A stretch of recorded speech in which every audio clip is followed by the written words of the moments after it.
Hey guys, it's Brandon Miniman from PocketNow.com. I'm here with Michael Fisher, and Jaime Rivera is behind the camera. We are at the Venetian at CES 2013, and in this video we're going to tell you what we think is going to happen in the next few days at CES.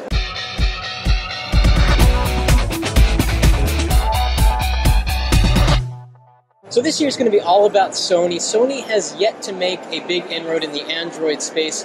They're going to have their Xperia Z 1080p smartphone, which is going to compete with the Droid DNA and preempt what Samsung has later this year with the Galaxy S4.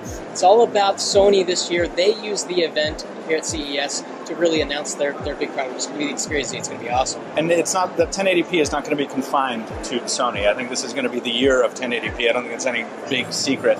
And I think we're going to see a big push from several manufacturers to do that. Now, there are some fringe players around who have been consistently trying to make a bigger footprint for themselves, like Huawei.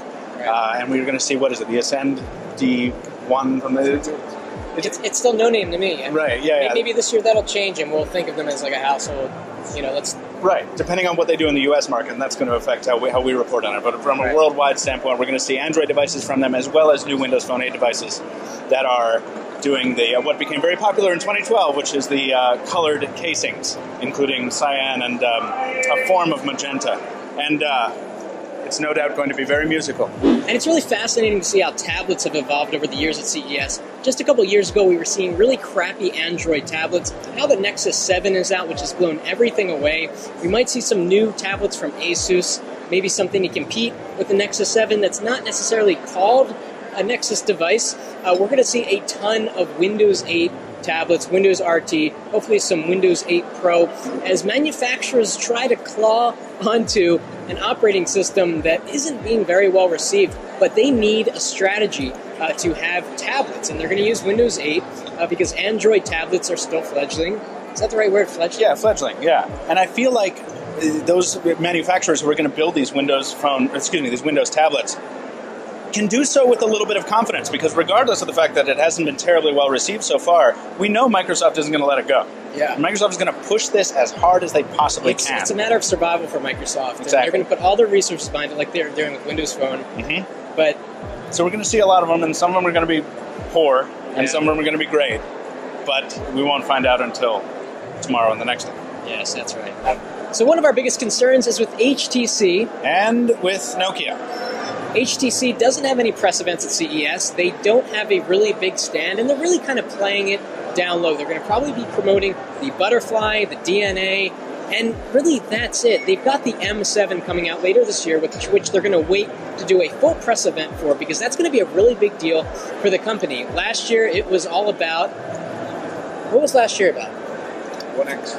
The One X. The One X, then they did the One X Plus. Before that, it was the Sensation, then the Desire HD. HTC always has a phone they rebrand over and over again, and they offer on all kinds of carriers across the world.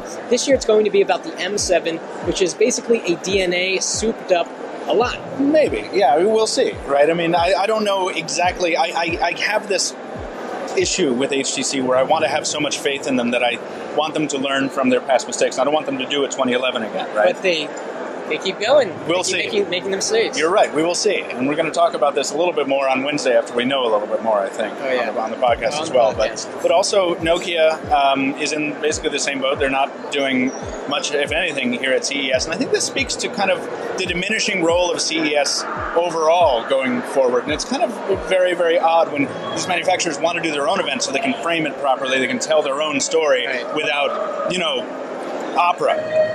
And of course, CES is just the starting point of the year in mobile tech. We've got Mobile World Congress coming up, CTIA, a lot of really good stuff, a lot of press events, and we're really excited to see what CES brings, because there are always surprises.